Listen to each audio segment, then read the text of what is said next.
Alright folks, this is Alan recording another comprehensive Magic the Gathering Arena draft video. Just finished a 7-minute Theros Beyond Death draft video, and I think it should be a fun attempt to get our 200 gems to draft some Premier Draft Throne of Eldraine.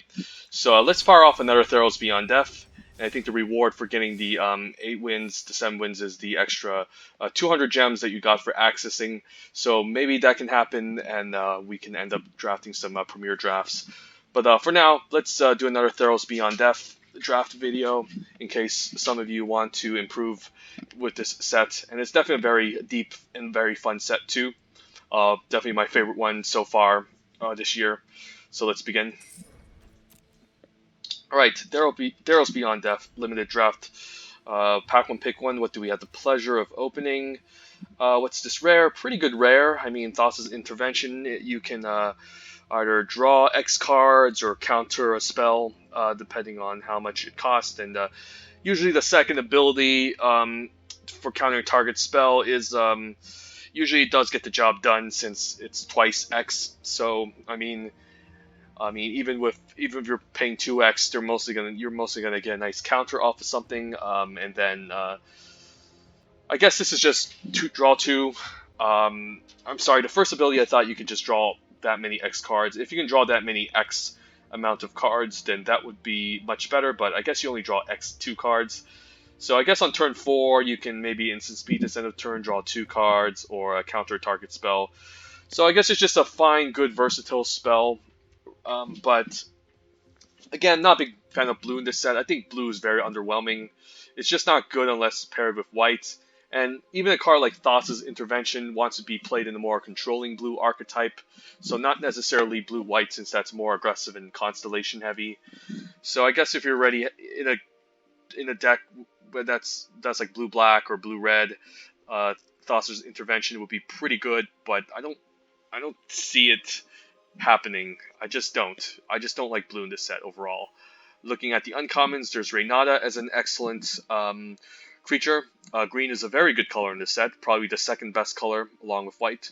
And whenever you just play another creature, they just gain an additional counter, and that's quite powerful. So definitely a solid contender for the first pick. And then looking at the commons, I think Omen of the Forge stands out as a nice, cheap, solid removal spell, but I'm not going to take it over Reynada or even Thassa's Intervention, to be honest.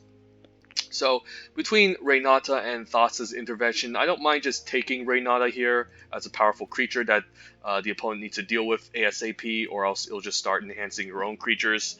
And maybe we can draft a couple of green creatures as well to give this some higher power.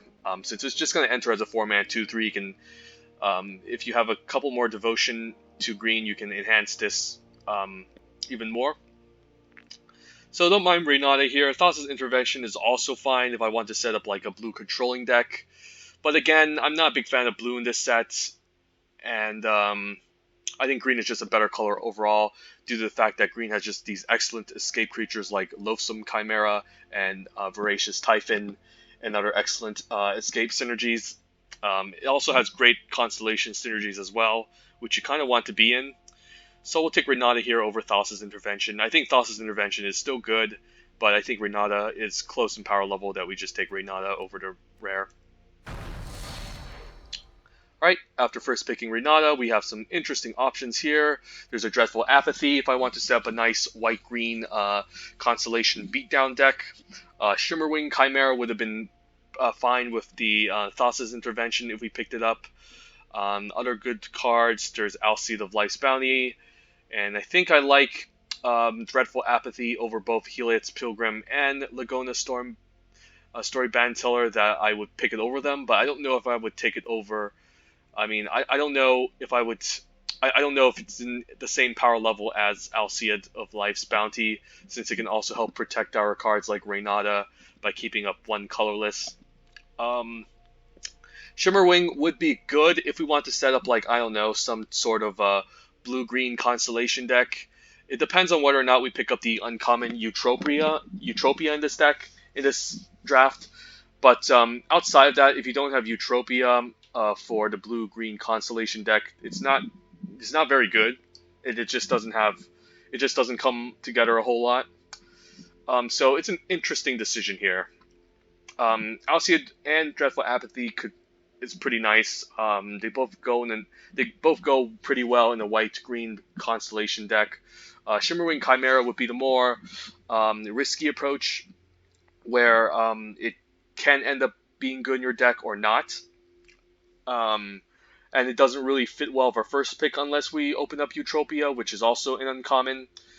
So pretty difficult decision. I think I could just take the Dreadful Apathy here. Like, it's still a solid white common, probably one of the best commons in the set, along with Final Death and Mars Grasp. And it still keeps me flexible. Shimmerwing Chimera goes into, like, a specific archetype, I think. Like, maybe blue-green, sorry, not blue-green. Blue-white flyers where you can bounce things like Staggering, Insight, Omen of the Sea over and over again and leverage this as your card advantage engine. It's also a good flyer, but I think Dreadful Apathy goes well enough with our first pick, and it also keeps us flexible that I think I'm just going to take it. I just don't see Shimmerwing, Chimera, and Reynada together in the same deck unless, again, you open up Eutropia. And blue-green, I'm not a big fan of that in this set. There's just not a lot of synergies outside of Eutropia if you pick one up. So I think I'll take the Dreadful Apathy here. Alcyon is also pretty nice, but I like the removal spell a lot more. And if we do end up in white-green aggro, I think the Dreadful Apathy is just going to do a lot more work. So we'll take Dreadful Apathy here and see where we end up. That's a nice Heliod's Pilgrim versus the Sunmane Pegasus, okay? And then there's an Omen of the Sea if we took the Shimmering Chimera. I do like the Heliod's Pilgrim to go along with the Dreadful Apathy. It seems to make a lot of sense. I also wouldn't mind a Sunmane Pegasus on 4, since it's also a great overperformer in this set. Bright Breath Catoblepus would be good if we're like heavy Black Devotion. But it seems like we're going to be ending up drafting white this time around. So I think the Heliod's Pilgrim is the correct pick, just because follow-up by Dreadful Apathy is just really amazing if we can get this to happen. Furious Rise could also maybe lead to a red-green beatdown deck, where you value power 4 or more. But I think Heliod's Pilgrim is solid here. If we first picked the Thassa's Intervention, and we took the Shimmerwing Chimera, and then we took the Omen of the Sea, we would have a pretty nice setup for a pretty cool blue control deck. But now we decide not to go into that direction, so we kind of have to draft the hard way. So I'll take the Heliod's Pilgrim here. It's just a pretty straightforward follow-up after taking the Dreadful Apathy, since it can search it out. Here, there's an Underworld Ragehound, but it plays better in an Escape archetype. Hero the Pride, it's okay. Nothing amazing. It plays better in white-red, which I don't know if that's actually a thing in this set. Could just take a Dawn Evangel as a nice, decent way to enable Constellation. I don't know if the ability is too amazing. Let's say if an aura you control was attached to target creature with convert mana cost 2 or less. Whenever a creature dies, okay, if an aura you control was attached to it, then you can just return another cheap creature. So I guess it plays well in an aggressive white deck, where you're constantly trying to put enchantments like Cetizen Training onto your small creatures, trying to get damage in. And then if it ends up dying, I guess you can put it back in your hand. Seems okay, alright. The fact that it's only mana cost 2 or less is not amazing. So looking at green, yeah, nothing amazing in green. I guess there's a lamp pad for black-red sack. I don't know. This is a really weird draft. Guess I'll just take a Dawn Evangel, perhaps. Stick with white. Seems okay here. I don't really know what direction we're heading into. But there's not really a sign that something is open. Like black-red might seem open with now like the Scovos Maze Warden at 4, which could be okay. But it still doesn't play well in red-green, so we'll take a Dawn Evangel. I think it's a pretty disappointing pack overall, but we'll take it here. That's also a late Omen of the Sea. I could just take that. We could just end up in blue-white flyers. Cetizen Training would also play well in the white-green Constellation deck. The Incendiary Oracle, okay, a good 2-drop. Could just take Revoke Existence if I just want to stick with white as a fine one-of that can deal with an enchantment or an artifact in the game. But I think Omen of the Sea is pretty good here, and seeing it late might show that blue is open. So maybe I can pivot into white-blue flyers, which is also a good archetype. Yeah, we'll take the Omen here. I think it's enough better that we take it. Now I don't mind a Sentinel's Eyes for the white aggressive game plan. Excellent creature to escape. I mean, excellent card to escape. I think Glory Bears would be fine. Also seen some late black cards in the Sacrifice deck, but we'll take a Sentinel's Eyes here.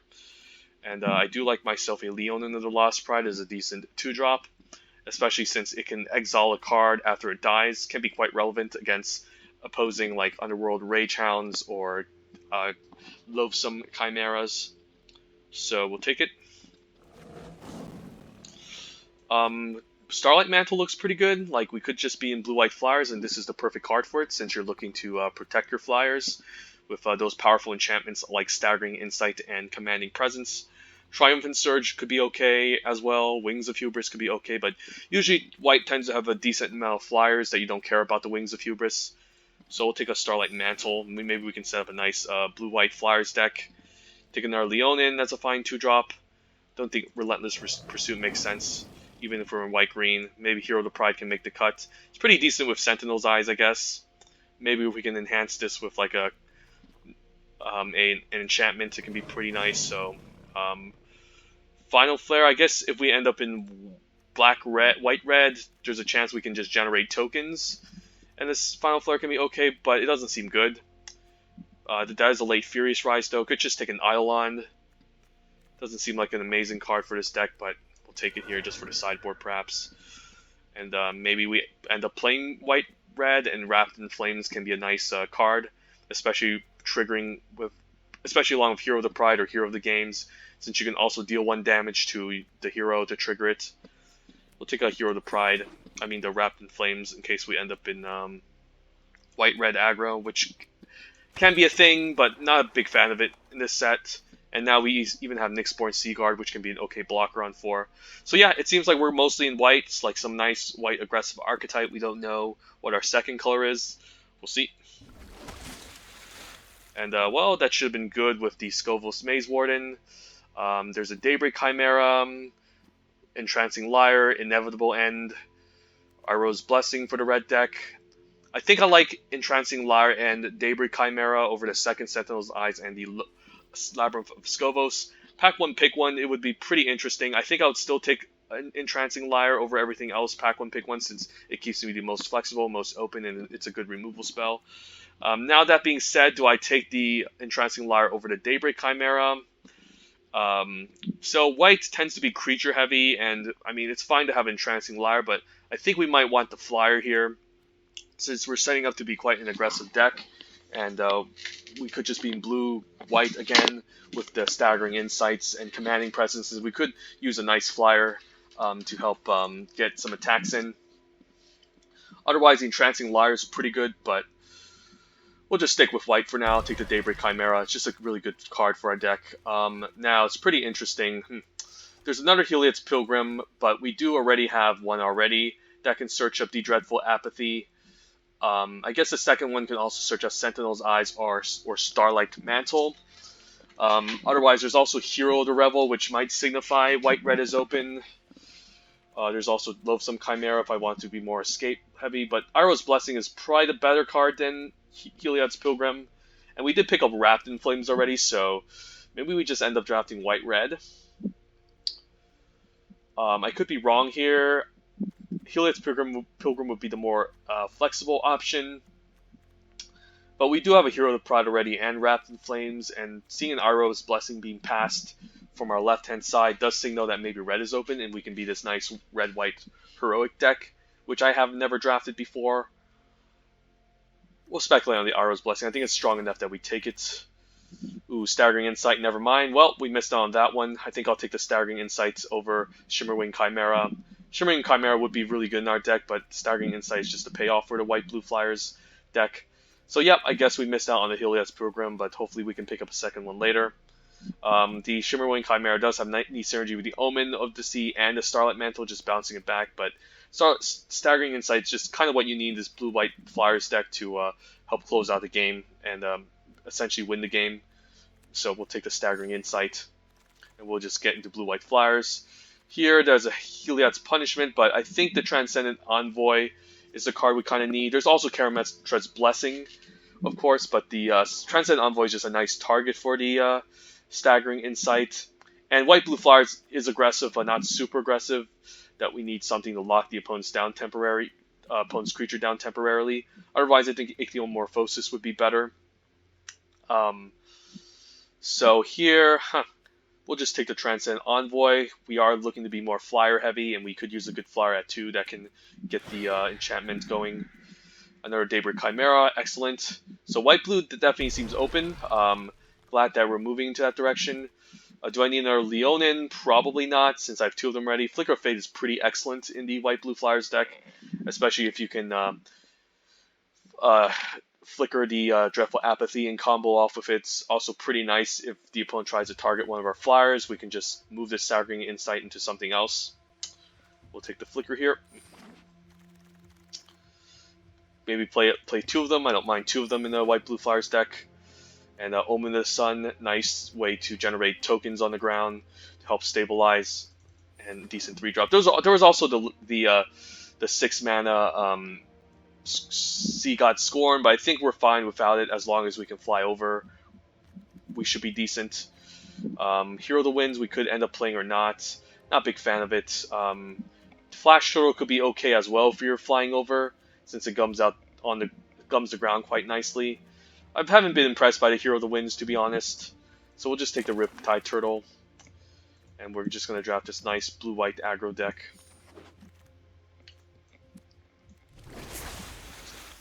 Blue-white flyers, sorry. Okay, next pack. Did we get rewarded? Another Dreadful Apathy. Pretty solid pick. Otherwise, I wouldn't mind another Starlight Mantle to protect our creatures, but pretty clear pick. I think pack 1, pick 1, I would still take the Dreadful Apathy over Fateful End, given that white is, I think, a better color. But yeah, Storm's Wrath is also fine and okay, but red tends to be very aggressive, so you don't really want to wipe your own board. The Dreadful Apathy is just perfect for what we need. I think white and black are kind of what you want to build around in this set. So we'll take a Dreadful Apathy here. Ooh, some nice black cards. That feels bad, but we'll just take another Heliod's Pilgrim to help search our enchantments here. Yeah, this is really good, but we can't take it. I could just take the Captivating Unicorn for a beefy top-end creature, or just take a second Starlight Mantle to protect our Staggering Insight. Also a way to protect our creatures and flyers. I also wouldn't mind a Captivating Unicorn to have a nice beefy 5-drop, but the Starlight Mantle I think is more important for what we're trying to do. Don't think I need a third one. Could just take a Captivating Unicorn now at 5. We do have a decent number of 3s already. I could use a nice beefy ground creature again to help us maybe block or attack with. I think the Captivating Unicorn is decent. Could actually play a Sea God Scorn. Maybe we can just tempo the opponent out. And on turn 6 we can just cast this to just get in a huge attack. Pious Wayfarer, pretty perfect for our deck. Nice 1-drop. Plays well with Constellation. Could main deck double Sentinel's Eyes. We can even go 16 lands given that our curve looks pretty low. We can even cut the Riptide Turtle, but Sentinel's Eyes is pretty nice, even the second copy. Naiad, how good is that? How much flash do we have? Omen of the Sea, Sun can flash. Starlight Mantle can flash. Omen of the Sea can flash. I guess it's also good with instant speed. So it's a fine 3-drop, but Show Kraken can actually be pretty solid too. So I don't think we need the Riptide Turtle in this deck. Show Kraken can be a pretty fine blocker, I think, on the ground. On turn 5. Naiad could also be okay in this deck, since it also gives us a discount for the instant speed stuff, but the 3s look good here. We'll take the Show Kraken. It just seems like a pretty good ground blocker for this type of deck. Triumphant Surge, maybe we can main deck. We'll see. But it seems like I don't mind the Sea God Scorn, and we can beat this. And we're just going to draft like blue-white flyers. I could also just ditch the Omen of the Sun for the Thaumaturg's Familiar, since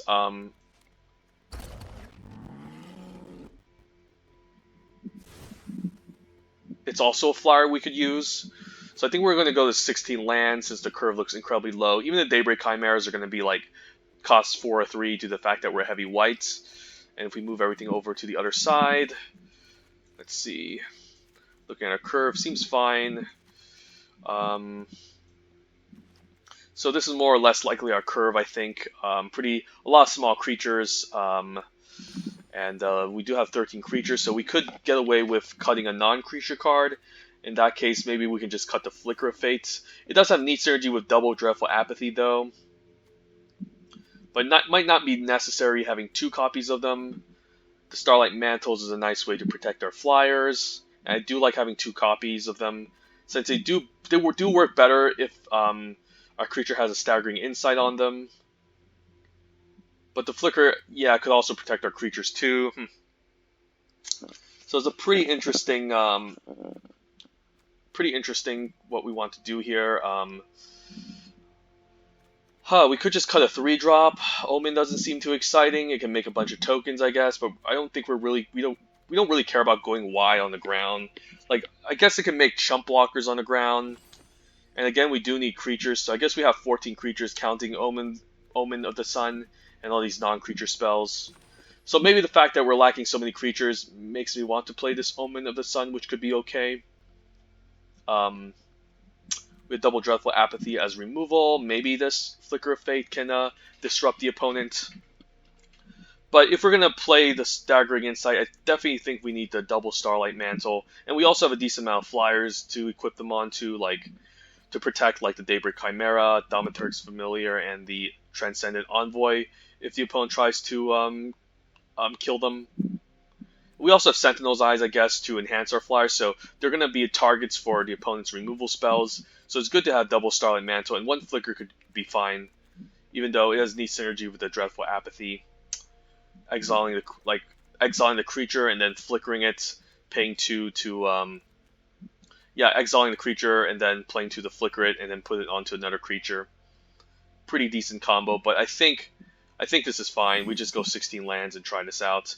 We can even ditch the blue here and add in an extra plains, given that the since we seem to be very heavy white. Triumphant Surge could also be main deckable, but I think we want to stick with 16 lands. Like the Sea God Scorn can be pretty powerful as a top-end card, just to bounce all their stuff back, set them behind on tempo, and get in a huge attack. But I could also see myself maybe cutting it. And in that case, if we're going to go to 16 lands, if we cut the Sea God Scorn, maybe we can toss in the second Flicker of Fate. Since it's just cheaper, I guess. Yeah, we can just ditch it and we can just throw in the second Flicker of Fate. It can act as disruption. It can act as a way to save our creature. It's pretty nice with the Omen of the Sun. It's pretty nice with a retriggering Constellation and the Omen of the Sea again. So we'll try this out. We'll try 9/7. We'll see how it goes.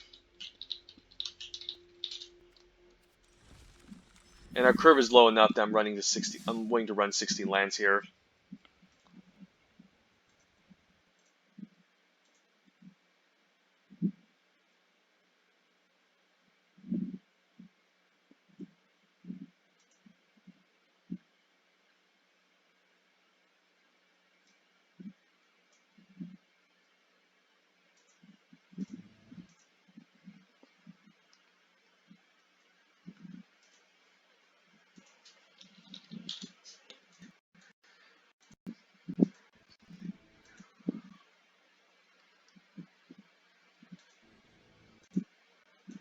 We don't have the best white-blue flyers deck, so it definitely has some issues with in certain circumstances, but it seems okay.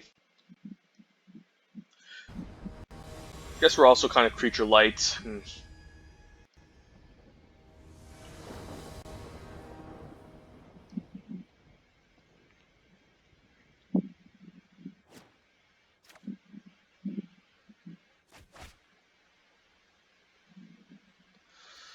Okay, opening hand. Not an amazing hand, but I guess it's a fine keep since we do have double white to cast a Chimera eventually.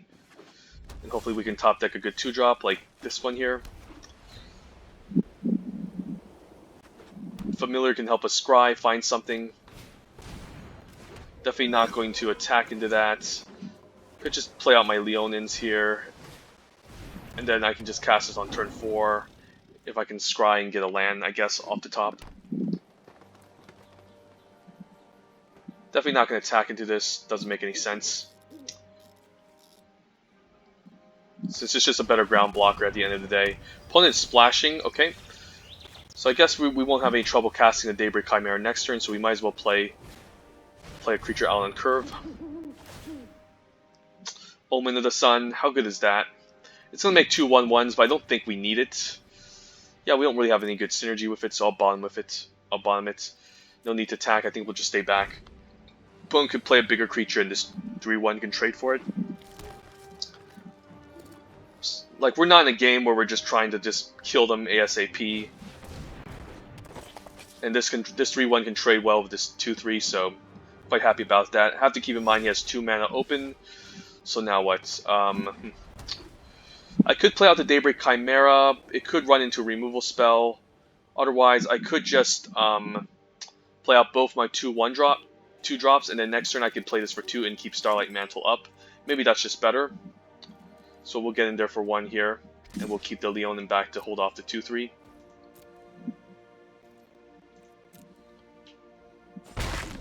And the Transcendent Envoy also gives a nice discount to the Starlight Mantle here. So we'll just play these 2 out. And then just try to generate an Air Force next turn. Guess that's just going to answer the Leonin, that's fine. I have another one to hold off the other 2/3.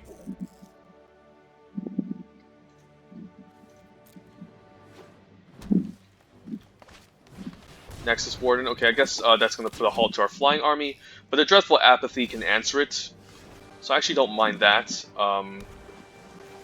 We'll just play out the Chimera first. Next turn we can decide whether or not we want to use Apathy on the 1/4, which I think we are, since we do want to get rid of the Reach creature and start attacking.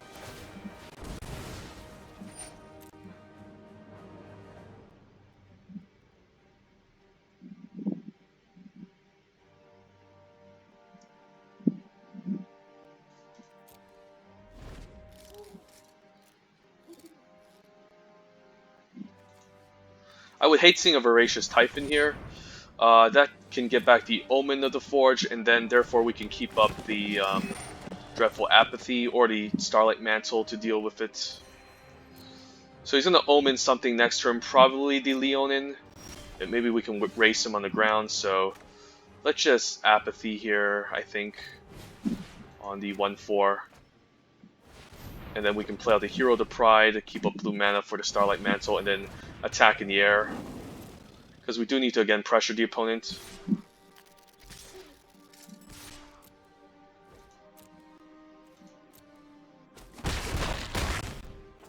It'll be interesting to see what he decides to Omen here. If he decides to Omen the 3/1, I guess... Huh. So if he decides to Omen the 2/2 here, I guess I don't mind that. Wait, what's he targeting? Well, let's let this resolve first. And that's targeting the 2/2. I guess if I Starlight Mantle, it can trade for the 3/4. Yeah, I don't mind that. And then maybe we can win with the other flyers. It would have been nice to use this on my main phase, perhaps. But now I guess I can trade for the 3/4 and the 4/1. Because the 4/1 and the 4/3 can trade for the 3/4 now. I don't know if that was correct. Now he could have another removal spell like Iroh's Blessing here. Final Flare, okay. Alright, so he had another removal spell off the top. I guess I don't mind Sentinel-izing my creatures here. And which one do I prefer? The Sentinel's Eyes? I guess the Transcendent Envoy. Or I could Sentinel's Eyes the Hero of the Pride. And maybe got in a nice attack, but this seems okay.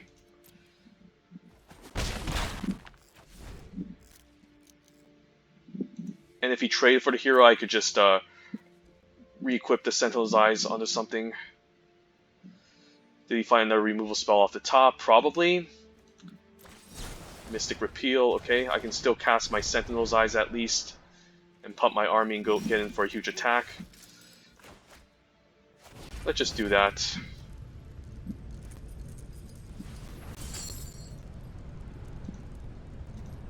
And then I can just recast the Sentinel's Eyes once everything trades. So that's also quite nice.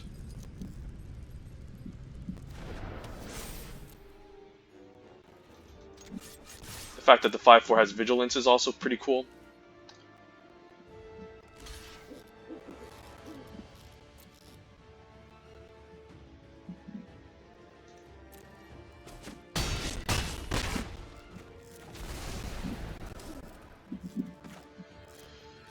End of turn, yeah, we'll just save the Sentinel's Eyes. We can use it next turn in case he gets something to mess with us. Bomb twice, so he doesn't have anything he wants to cast from the bottom. Could just be lands, of course. Scrying 2 lands off from the top to the bottom is pretty good. He can also keep activating the Oriad to find his removal spells. So we're definitely not out of the woodworks yet. Banishing Lights, okay. On the Leonin is okay. We can start attacking the air for 2 per turn. Flicker of Fate can be pretty decent, but we have nothing to flicker.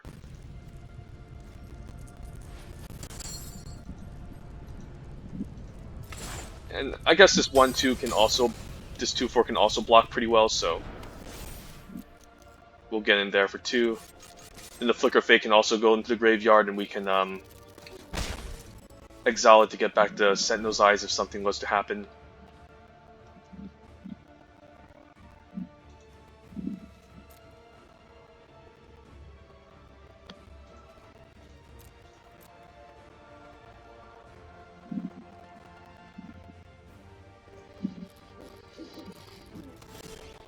Show Kraken, perfect. Let's just attack him for 2 first, just to see what will happen.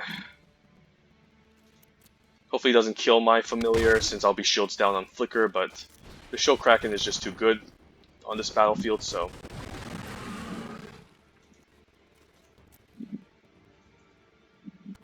Opponent can loot end of turn, okay. Yes, Kara Celebrant wasn't going to do much against us, so. If he destroys the familiar, okay, I can just put a... Guess I don't mind putting a Sentinel's Eyes onto my Kraken and just start attacking again. So as you can tell, Sentinel's Eye is definitely a very good card. And we can also loot away a land, so that's also quite nice.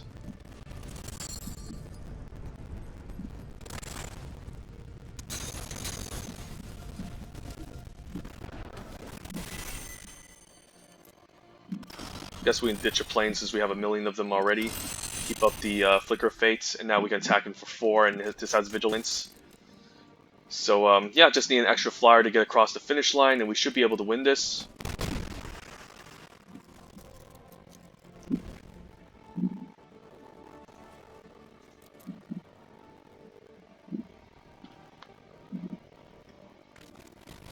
Voracious Typhon, that's a good one. So I guess I can't attack passive Voracious Typhon here. I could still block it, but he could maybe escape it into a 7/7 eventually, which I don't want. Huh. Maybe Captivating Unicorn and Sentinel's Eyes can do something here. And Flicker, I don't know. We'll play out the Captivating Unicorn. Perhaps next turn we can get in a solid attack, or we'll see.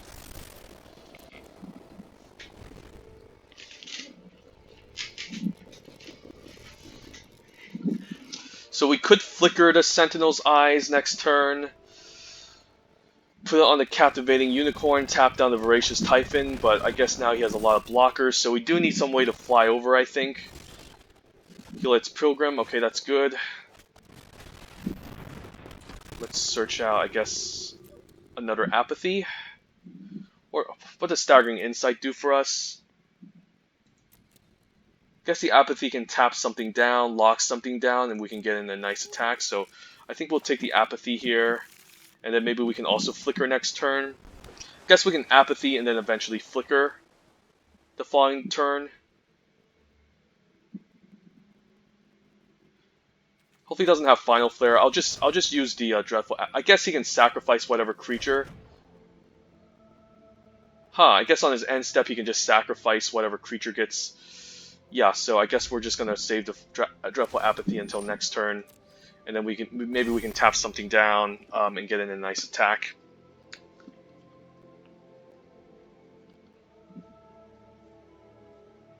I'm hoping he sacrifices a permanent end of turn, or not. I don't know. He can probably find something, but okay, that sucks. I could flicker the Heliod's Pilgrim, but I don't think it's necessary.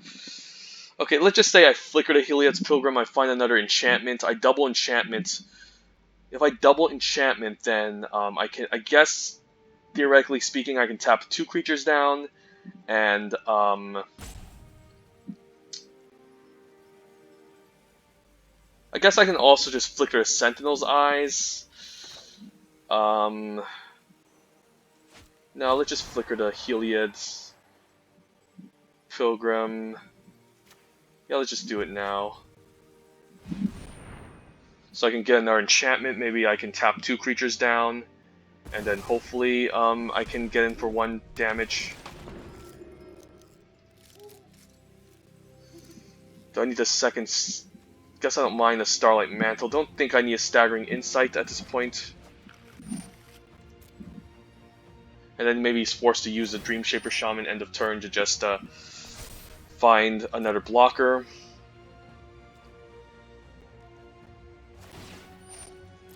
Hopefully it's not another creature. Just need to make sure it's not another creature and we should be fine.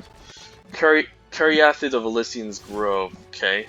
I guess I can just play a bunch of enchantments now.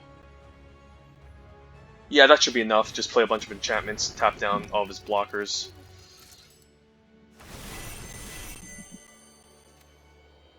And then we can get in for 1 and seal the game.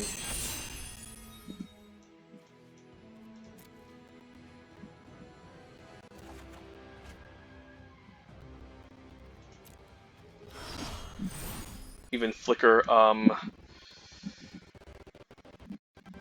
do I need flicker? Not really. We'll just ditch the flicker. Dreadful Apathy, a creature. And then we just tap a reading down with the Captivating Unicorn. Since he only has 1 white open. And then I guess I can just ditch the Starlight Mantle now and play out the Omen of the Sun, since it also helps me go wide.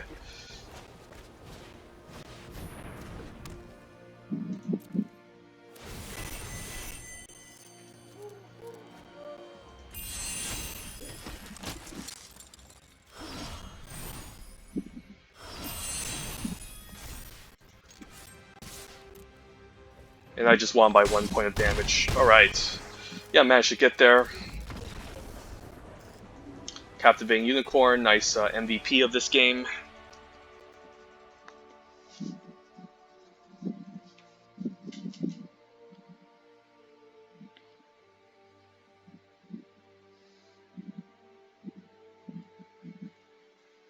Flicker of Fate does seem very good in this deck. I can easily 2-for-1 the opponent.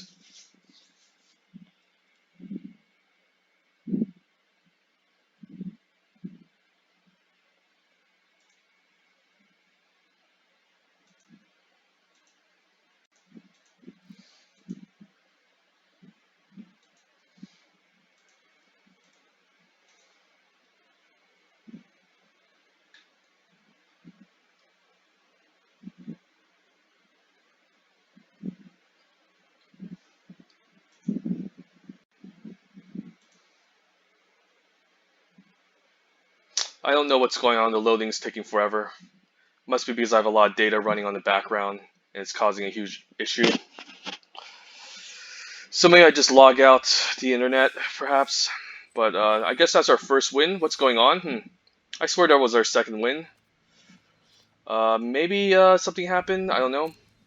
Perhaps, I guess there was a glitch. Okay, so I guess we didn't get the win. And that was considered a draw, but yeah, I swear that was our second win. But okay, I guess we'll just play an extra game.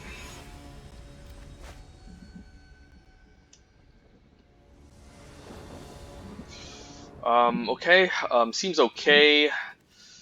Not amazing, but it seems okay. I think I'll keep.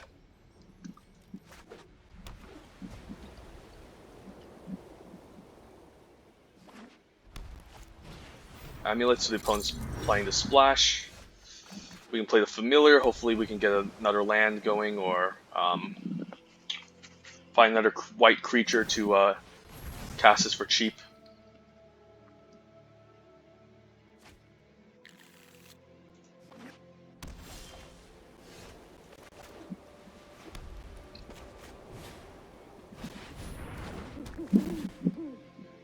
Heliod's Pilgrim, not bad. I'll keep that on top.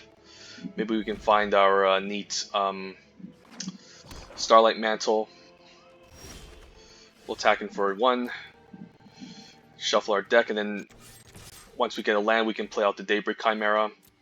Keep up Flicker of Fate and Starlight Mantle to protect our flyer.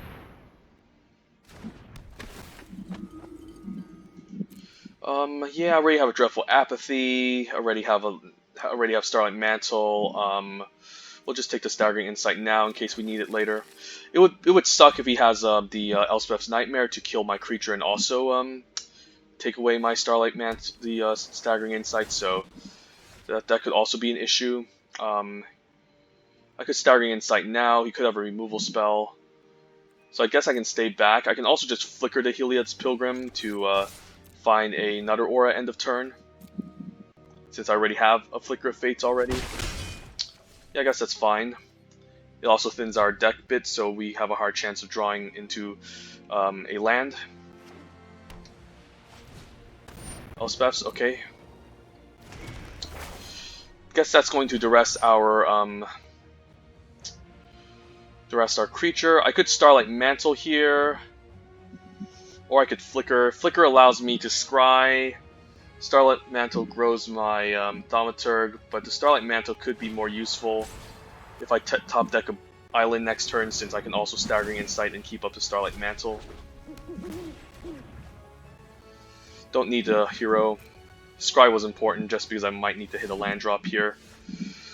Do I Staggering Insight? Yeah, I think I do.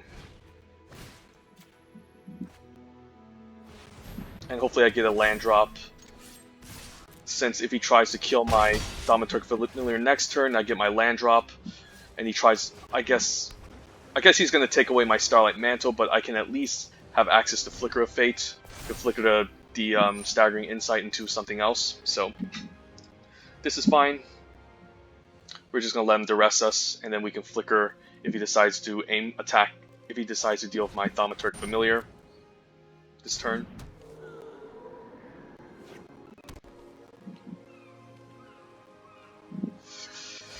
Well, I guess Marsgrass doesn't kill it.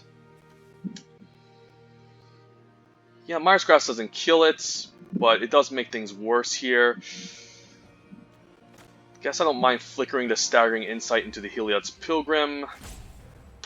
If I flicker the Thaumaturg's Familiar, the thing will fall off. I could just maybe have the Marsgrass on it, and then play out my Daybreak Chimera, and then flicker the Staggering Insight on it instead. Yeah, maybe that's fine. It's not going to kill my Familiar, so I'm still okay with this. And we'll keep the flicker for the Chimera instead. So what now? Guess I just play out the Chimera. And hopefully it doesn't get answered. I am tapped out here, so as long as the next turn I can resolve the flicker and move the Staggering Insight onto the Daybreak Chimera, I should be okay. But we've dodged a pretty disgusting card. If he had earlier, we would have been in bigger trouble, but... Aspect of Lamprey, okay. Right, I think I need to show Kraken, and I guess we're gonna ditch the Apathy. Yeah, we'll just ditch an Apathy here. And then hopefully it doesn't kill my Daybreak Chimera. And now I guess we're happy flickering the Staggering Insight here.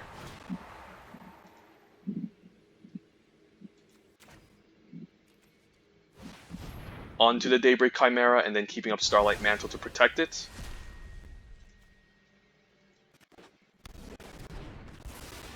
And now we can swing in for 4 and then draw cards as well. So definitely gonna do it. I don't think I'm gonna Omen of Sea end of turn. There's a chance he could have instant speed to interact with my Starlight Mantle, so I think this is fine. And then we can play out the land and then say go. And this Daybreak Chimera will be our win condition, essentially.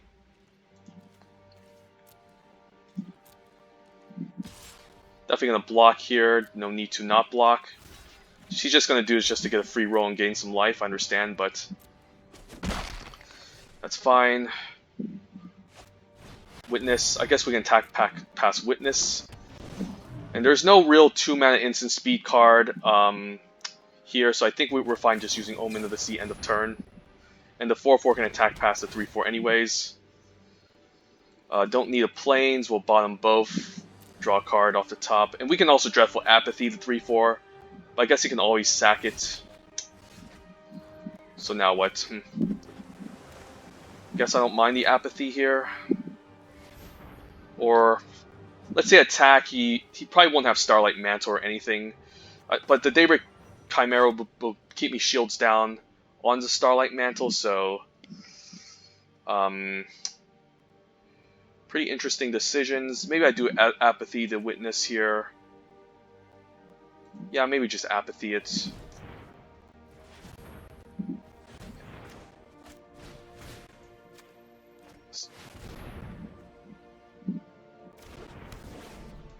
And then we can attack him for 4. He's going to sacrifice a Witness.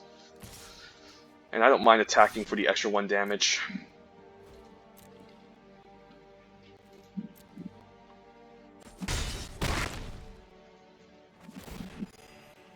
And this Staggering Insight and Starlight Mantle combo will eventually just win me the game. So yeah, he's going to sack this end of turn. Gain a life, drain me.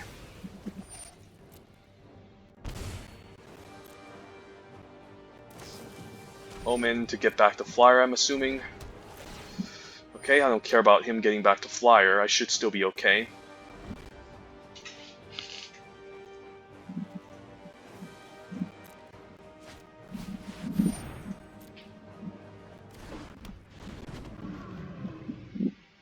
Probably doesn't have an answer to the Daybreak Chimera, since this only adds colorless. So I can't think of anything in single black and a colorless that deals with the Daybreak Chimera. So I think I'm happy just. Ooh, he's using Mogus's favor. Okay, interesting. So I could tap it down, perhaps. We'll see.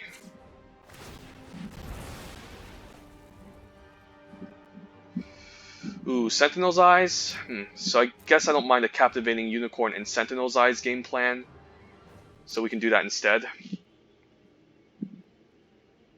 And we don't need the Leonin at this point, so I think we're just going to play out the Captivating Unicorn. Guess I'm going to be shields down on the Starlight Mantle, so maybe I still stay back here. Yeah, we'll still stay back here, and then we'll keep up Starlight Mantle, and then next turn we can Sentinel's Eyes onto the Daybreak Chimera. And tap down the Flyer, and maybe get a nice juicy attack. Okay, that's just going to play defense. We're fine with that.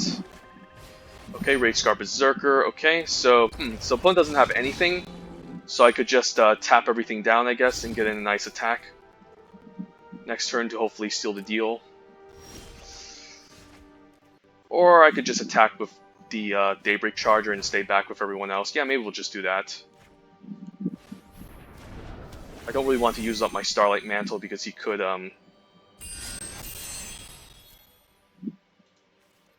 he could have a removal spell and that I need to protect the Chimera with.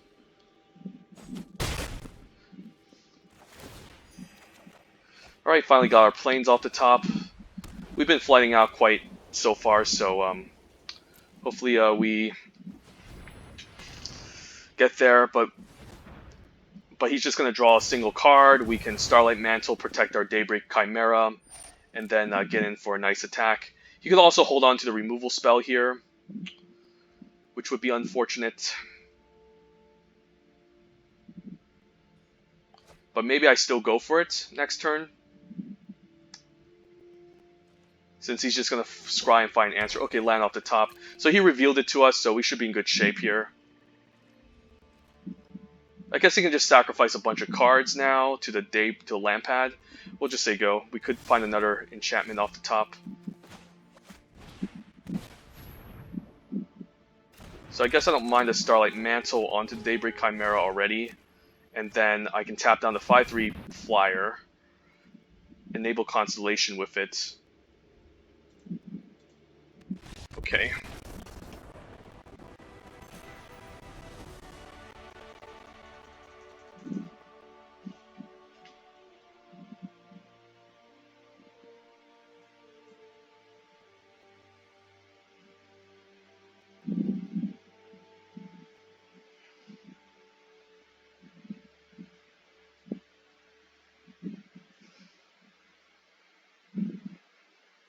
And did this count? Did this game register? Come on, let it register. If not, then I'm definitely going to send a report to WotC.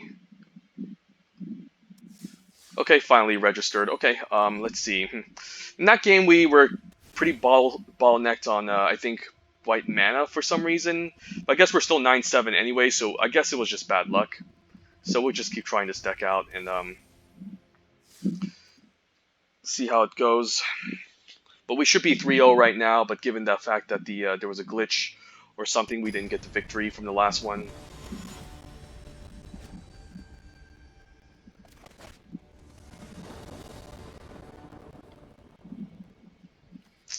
Okay, Hero, Omen seems fine. That can help us go wide, and then maybe if we can target the Hero with the Sentinel's Eyes, we can get in a pretty decent attack. Opponent's also playing an aggressive white deck. Okay, just need the second planes to get the Chimera going. Okay, white-red, something new. That's not something I come across too often, but guess we're fine just taking 2 here. Guess I can attack here, and then end of turn we can Omen of the Sun. He's going to attack back maybe for 3, but we can gain some life and swing back, I guess. Depends on what he does here.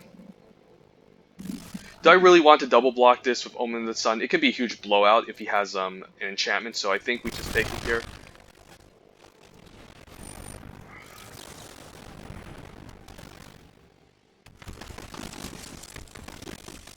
Guess the Favorite of Iros is the type of card we don't want to see. I could lock it down now. I could not lock it down, but it's going to hit pretty hard if we can enable Constellation next turn.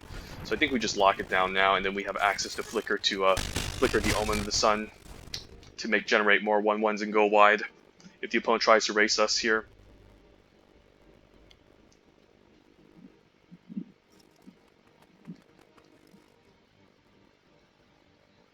Could have a Revoke Existence. Or what's that card? The Commanding Presence. That would be pretty gross.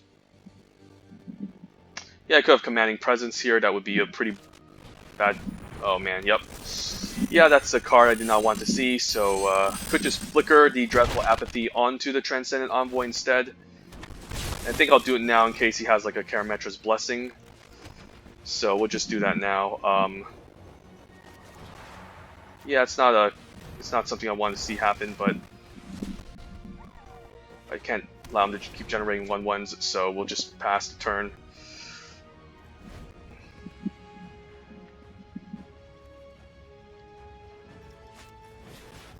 Vanishing Light, okay. Guess I can flicker whatever target he decides to target. I guess I can just re-flicker it.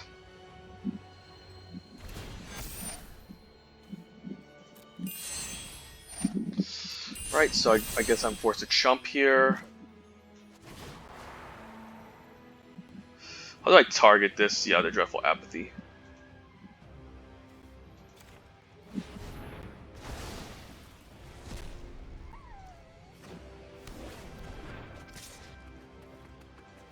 We can chump here, so that's fine.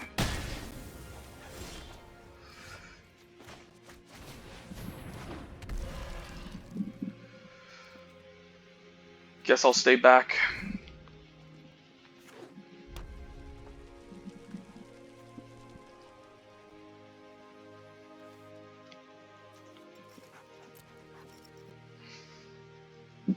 Got a removal spell here. I'm definitely going to keep chumping this 2/2. Okay, let's jump to 2/2 here.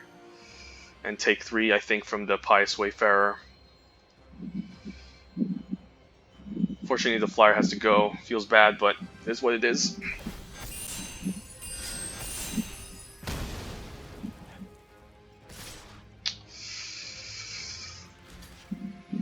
I guess I could just double block here. Yeah, we'll just double block. I think that's better. Take 6.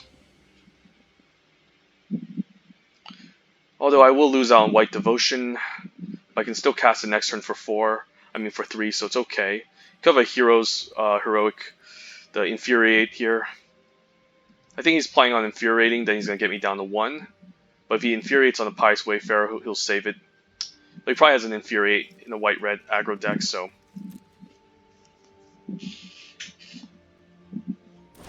yeah, that's gonna hurt pretty badly. Oh, yuck. Alright, we're down to 1, so at least hopefully we get our land, we have a good blocker up.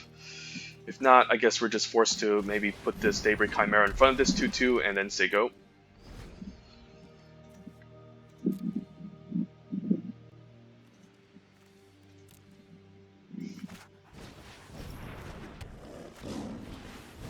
Right, so opponent's just going wide, so we should just be dead. Yeah, I guess 1 damage will get across here and we're just gonna die, so yeah, no point in playing this.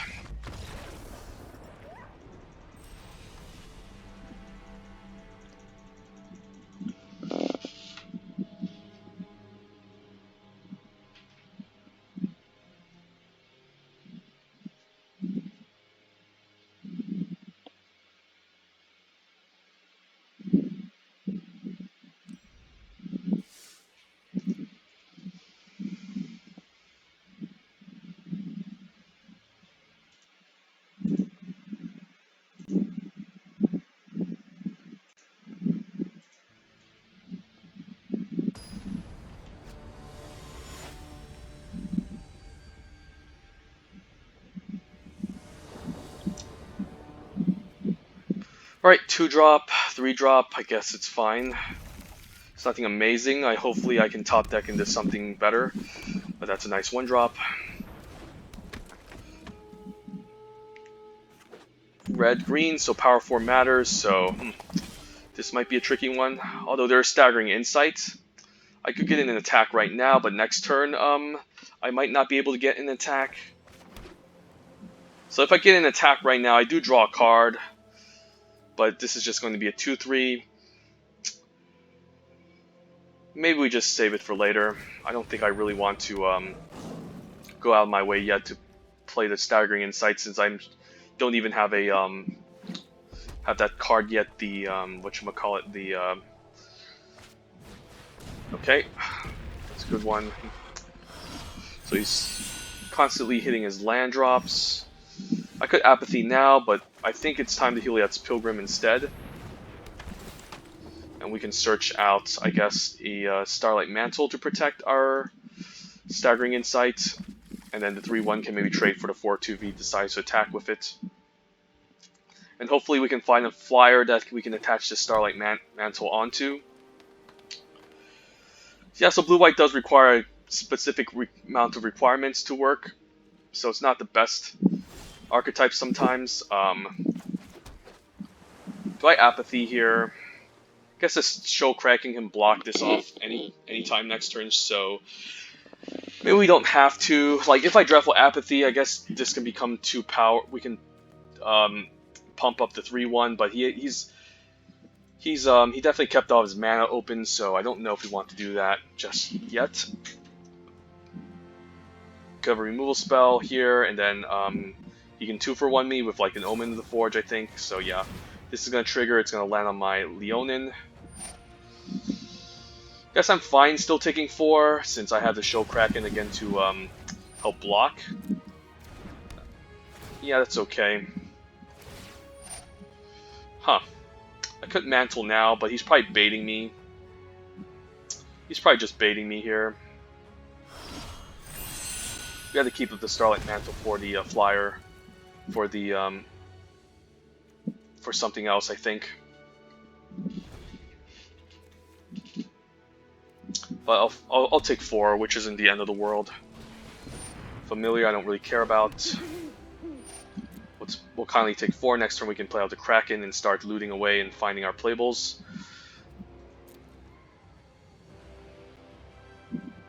Opponent might think I have the Omen of the Sun, but now Kraken, we can play out the Kraken, which is a good blocker against this Dreamstalker Manticore. So now we can save everything, or we can use the Dreadful Apathy to answer the Dreamstalker Manticore next turn.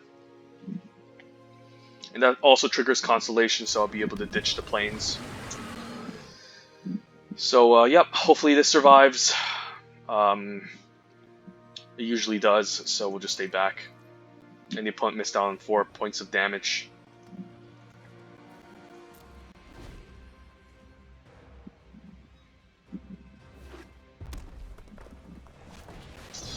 Well, that's just game over, right? You just steal my Kraken here. I can't even trigger my Constellation for next turn. And then I'm forced to attack with the Heliod's Pilgrim next turn too. I might as well chump, since maybe I'm forced to attack with this. It's not going to do much. So I'll just chump here. There's no point in really doing anything besides saying go, I guess.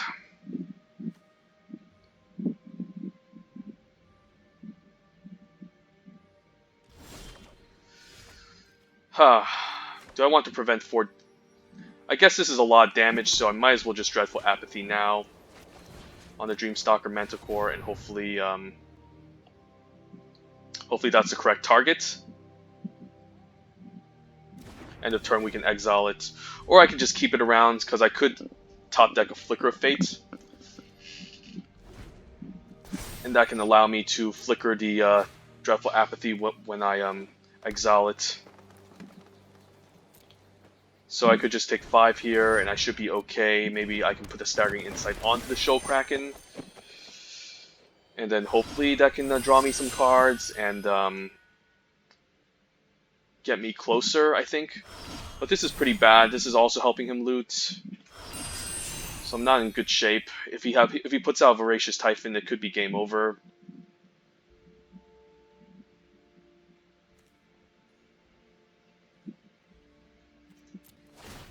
We'll get some hits in, it's fine.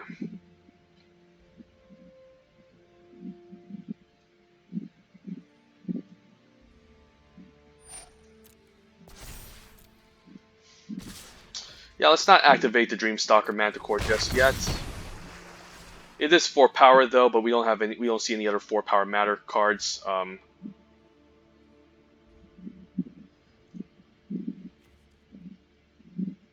So we'll just pass. Well, we're just flooding here. I guess we'll just play out of land and then say go. And then next turn I should be able to get my Kraken.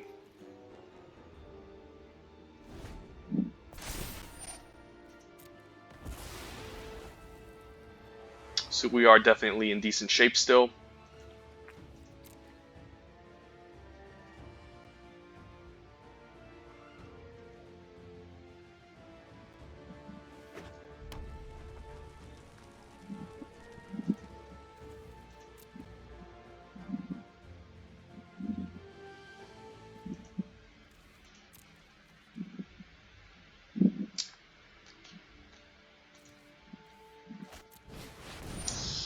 Okay, I guess that's okay. We can still block off the 4/5. I mean the 3/5. So next turn we can maybe get a nice lifelink hit in. So I don't think we're dead. Opponent's just kind of going all in here because he wants to put me low on life. And then we can just pass, and then next turn swing back the Staggering Insight. Okay, now we can Omen of the Forge, I guess. I mean, we can Starlight Mantle into the Shoal Kraken. And eventually, hopefully, we can get another Starlight Mantle to get going.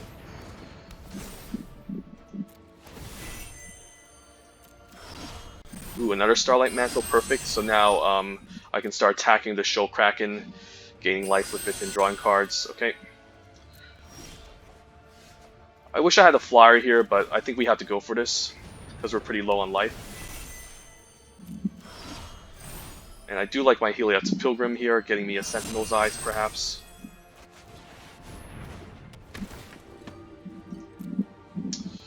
Dreadful Apathy actually is better since I do need removal. And we can attack in here for 5, draw a card, go back to 11. So, yep, the opponent got greedy there with that attack, and now he's getting punished. And I could just keep land in hand to loot, since I don't really need to play out my Dreadful Apathy here.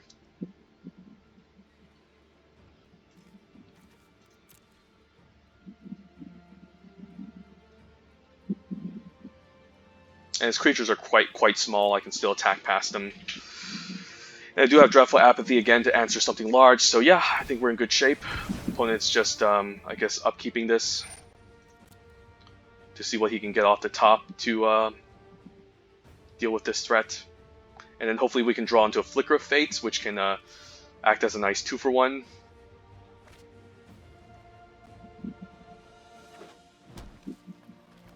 Yeah, opponent could be facing some issues here.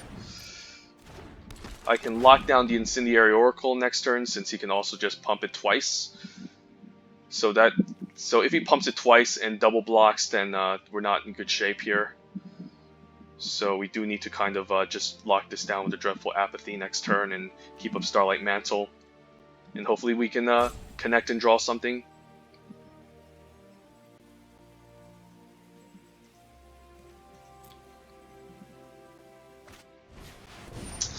Sure.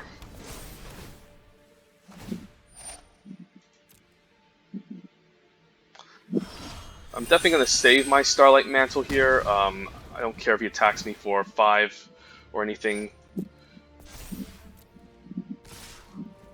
I guess now I can Dreadful Apathy the Incendiary Oracle since it can grow. We'll just say go here. Huh, or I can just attack and see if he chumps. He's probably not going to chump. We'll just attack with a Show Kraken and draw a card.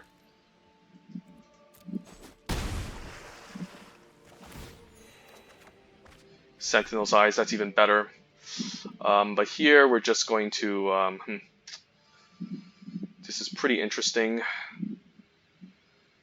I could play out the hero Sentinel's Eyes on it, and that can hold back the 2/2. Since the 2/2 can pump itself, I'm more scared of 2/2 more than anything. So maybe we Dreadful Apathy away the Nyx Herald here, or the Incendiary Oracle. Yeah, we'll just do it on the Oracle now. And then Flicker of Fate is pretty nice, since we can Wombo combo next turn. And then I'll play out the Hero of the Pride and keep up Starlight Mantle and Flicker. So we're in really good shape here.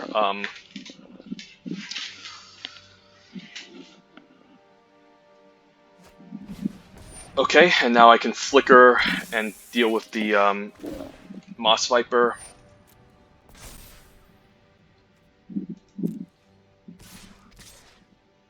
He's going to keep everyone back. Okay, we'll just take 5, no problemo.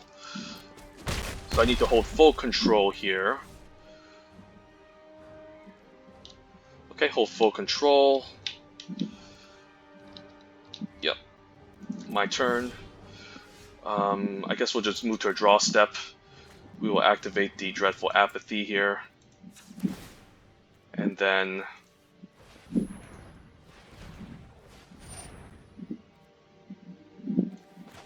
with the trigger on the stack, we Flicker it.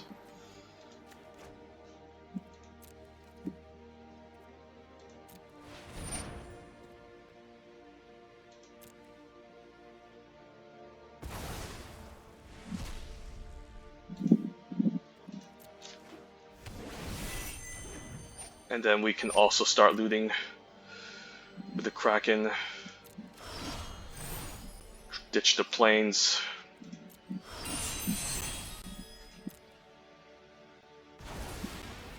Yeah, pretty nice Wombo combo. And then we'll just main, and then we'll just attack in, keep the land in hand, and then gain 5, draw a card.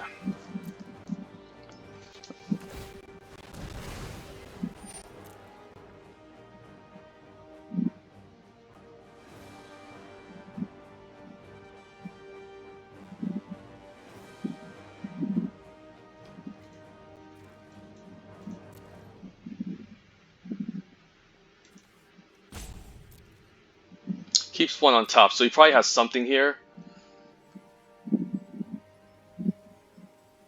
But he doesn't have any blockers, so we're in good shape, I think. He's still gonna try to keep up the Nested Wanderer. Okay. Ooh, Daybreak Chimera. I don't think I go for it yet, so I think I'm just gonna keep up the Starlight Mantle, and let's see what he does here. Another Nyx Herald, so I don't know if that's gonna work. My Sentinel's Eyes does look really good next turn. He's probably gonna stay back.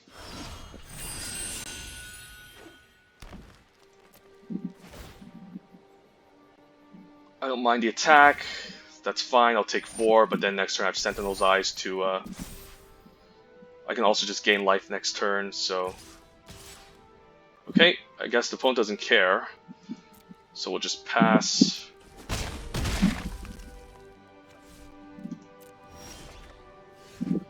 Now we can play the Sentinel's Eyes, I think.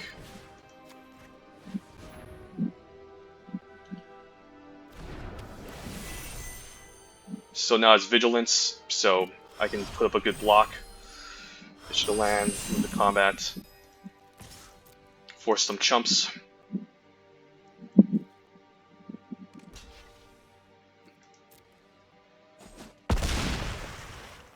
And I guess now I can still play out the Daybreak Chimera as a good flyer, and then I can also play out the Transcendent Envoy. Or I should keep up Omen. I guess I can't play the Omen anyway, since I'll be shields down on Starlight Mantle, so I think I'll just play these 2 drops. Yeah, we'll just take action. Guess we'll ditch the Omen. It does give me life, but that's fine. I think the opponent is dead here. Wow, managed to destroy the opponent, even though he was hyper-aggressive. Even with the design, I managed to outvalue the opponent, so... It goes to show you how powerful the Starlight Mantle can be, and sometimes it's fine letting your creatures go.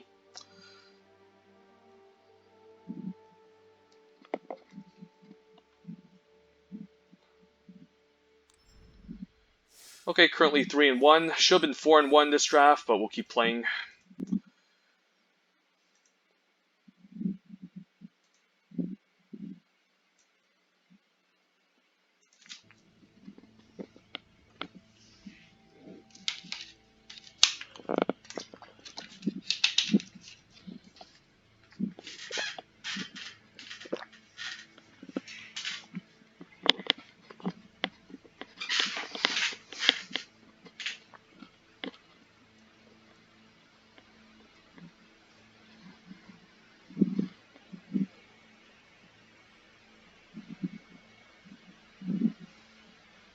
Opponent even used a Crone War, but I managed to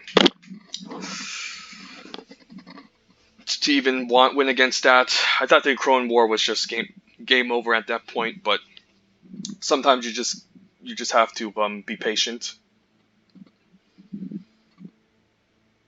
and take some beatings and use your life as a resources while you outvalue them with better cards.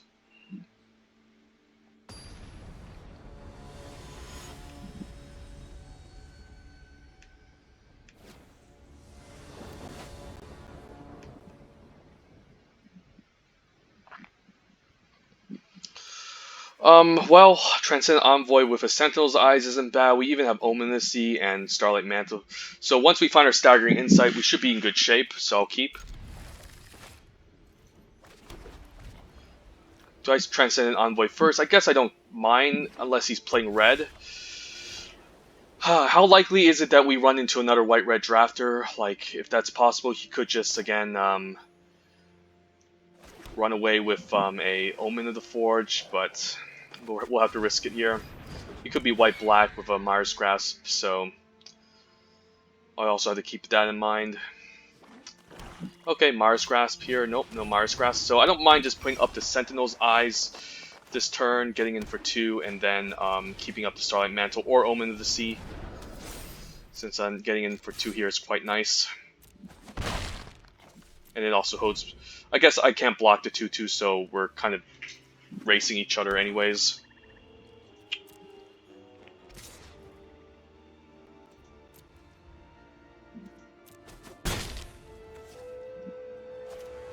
Okay. Ooh, Captivating Unicorn plus second Starlight Mantle. Captivating Unicorn is going to take a while, but the second Starlight Mantle could be interesting. I could also just bottom both. Like maybe one Starlight Mantle is enough. And we could use like Flicker of Fate instead to save our creatures. Pretty interesting. Or I could just keep the Starlight Mantle as more protection in case we eventually do find a Staggering Insight, since we might just sack the Omen of the Sea next turn. Pretty interesting decisions here. The Captivating Unicorn is also a decent body on 5, but are we going to get to 5? That's the only question. I think we need to hit our land drops, but I think I'm keeping a Starlight Mantle on top. Ooh, that was perfect. So now we can play out the Daybreak Chimera, attacking for 2 as a 2/3, and then we have both Starlight Mantles for a 1, so seems pretty good.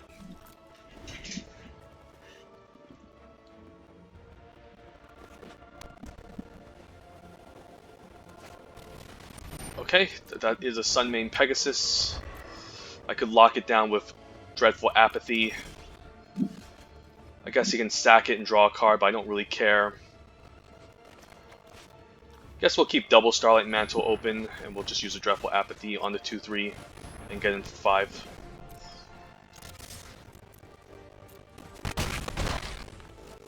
And then we'll eventually get there, since the opponent now doesn't have access to Lifelink. He can always sack this, of course, but he'll have to spend a whole turn just to draw a card. And that will definitely put him behind on tempo. And now we also have the Flicker of Fate combo. Like, we can turn 5. Once we have our 5th land, we can exile and then use the Flicker of Fate. So that's also a pretty neat combo we could do once we get our 5th land going. I could also use this at instant speed, too. Can't wait for the Mars Grasp here. Okay, there we go. Now we can cast a Starlight Mantle. Pretty busted card in the Azorius Flyers deck.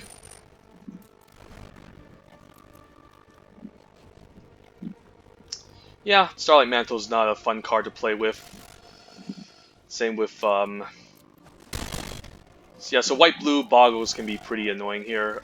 So land seems fine. We can attack, and we can also just exile, and then we can exile in response to sacrifice. I guess exiling is a, we'll keep the Flicker. He can sack this to draw a card if he wants to. I don't really care. We have Flicker of Fate to protect our creature. I mean, I guess we have Flicker of Fate to flicker the Starlight Mantle again and give our Flyers hexproof. So we're definitely in good shape. Okay, so we'll just let that happen. He could Final Death us on our turn. We'll just use another Starlight Mantle, and we're in good shape here. We can even sacrifice the Omen here and keep up the Starlight Mantle, so we'll just do that now.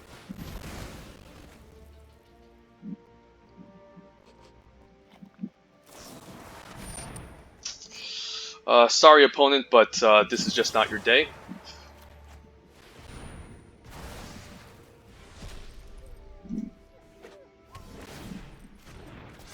Yeah, white-blue Flyers is a pretty messed up archetype.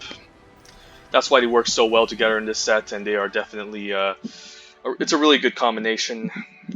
Blue is not very good outside of white, I think, in this set. If you want to make it to top of GP, you have to draft like white-blue, or end up opening a white-blue sealed pool over like blue-green or blue-red. Alright, so currently 4-1. Let's steal some games with those stupid combos again.